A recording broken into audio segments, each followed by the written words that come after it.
Praise the Lord అండి. Good morning. ప్రభు పేరిట ఈ ఉదయకాల సమయంలో మీకు అందరికీ కూడా ప్రత్యేకమైనటువంటి శుభములు దీవెనలు తెలియజేస్తున్నాను. ప్రియ దేవుని బిడ్డలారా, ఈ ఉదయకాల సమయంలో దేవుని యొక్క మాటలు ధ్యానిద్దామా? పరిశుద్ధ బైబిల్ గ్రంథం నుంచి సామెతల గ్రంథము 24వ అధ్యాయము 10వ వచనం. శ్రమ దినమున నీవు కృంగిన ఎడల నీవు చేత కాని వాడవగుదవు. ఆమెన్. దేవుని నామానికి మహిమ కలుగును గాక. ప్రియ దేవుని బిడ్డలారా, ఈ ఉదయకాల సమయంలో దేవాతి దేవుడు మిమ్మల్ని అందరినీ కూడా సమృద్ధిగా దీవించి ఆశీర్వదించి ముందుకు నడిపించును గాక. ఆమెన్. ఈరోజు దేవుడు మనతో మాట్లాడుతున్నటువంటి మాట, శ్రమ దినమున నీవు కృంగిన ఎడల నీవు చేత కాని వాడవగుతావు. అవునా అండి?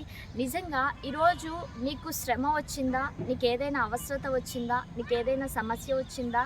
ఏదైనా పోరాటం నీవు చేస్తూ ఉంటున్నావా? అయితే ఈ శ్రమలో, ఈ పోరాటాల్లో నీవు ఆ యొక్క వాటిని బేర్ చేయలేక కృంగిపోయినటువంటి స్థితిలో నీవు ఉంటున్నావా? దేవుని వాక్యం సెలవిస్తూ ఉంది, కృంగిపోయినట్లయితే నీవు చేత కాని వాడవగుతావు. మరి ఒక మాట, దేవుని మాట యోబు గ్రంథంలో ఏమని ఉంది అంటే, నీ భక్తి నీకు ధైర్యము పుట్టింపదా అని ఉంది. ప్రియ దేవుని బిడ్డలారా, శ్రమ వచ్చినప్పుడు నీవు చేస్తున్నటువంటి భక్తి నీకు ధైర్యం పుట్టించేదిగా ఉండాలి. అంతేకాని నీవు నీ యొక్క టోటల్ నీ బాడీ అంతా కూడా కృంగిపోయి క్షీణించిపోయేటువంటి స్థితిలో ఎంత మాత్రము ఉండకూడదు అండి. ఒకవేళ నీవు అలా ఉంటే నిజమైనటువంటి క్రైస్తవుడు ఎలా ఉంటాడు అంటే, అన్ని పరిస్థితులకు కూడా అన్నిటినీ కూడా తట్టుకొని జీవించగలడు, అన్ని స్థితులలో కూడా తట్టుకొని నిలవగలడు. నా దేవుడు నాకు సహాయము చేస్తాడు, నా దేవుడు నాకు ఇస్తాడు అన్నటువంటి ధోరణిలో ప్రతి ఒక్కరు కూడా ఆలోచన చేస్తాడు. ఈరోజు నీకు ఎటువంటి శ్రమ అయినా సరే నీవు కృంగిపోకు, అధైర్యపడకు. ఎందుకు అంటే, నీవు నమ్మినటువంటి దేవుడు నిన్ను విడిచిపెట్టేటువంటి దేవుడు కాదండి.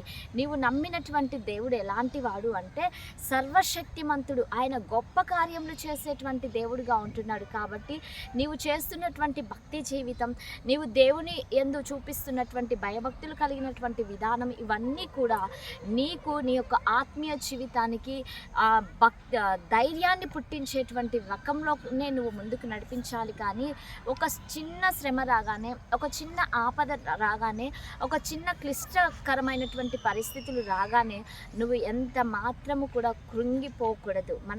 మన యొక్క దేవుడు సర్వశక్తిమంతుడు, ఆయన ఏదైనా చేయగలిగినటువంటి సమర్థత కలిగినటువంటి దేవుడు. కాబట్టి నీ జీవితంలో నీవు శ్రమ పడుతున్నటువంటి టైంలో ఆయన నీ చెంత చేరి నీ దగ్గరికి వచ్చి నీకు ఓదార్పునిచ్చేటువంటి దేవుడిగా ఉంటున్నాడు. కాబట్టి ధైర్యం కలిగి విశ్వాసంతో ముందుకు కొనసాగించబడు. దేవుడు నీ జీవితంలో గొప్ప కార్యము చేయును గాక. ఆమేన్. మరి అందరం కళ్ళు మూసుకుందామా? ప్రార్థన చేసుకుందాం.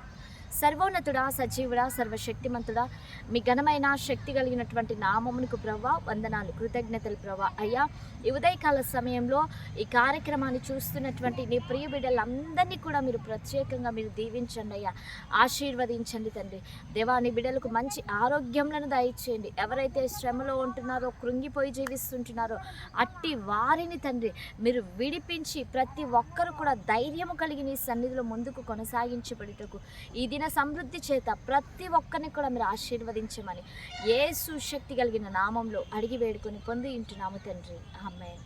Praise the Lord. God bless you all. Have a nice day.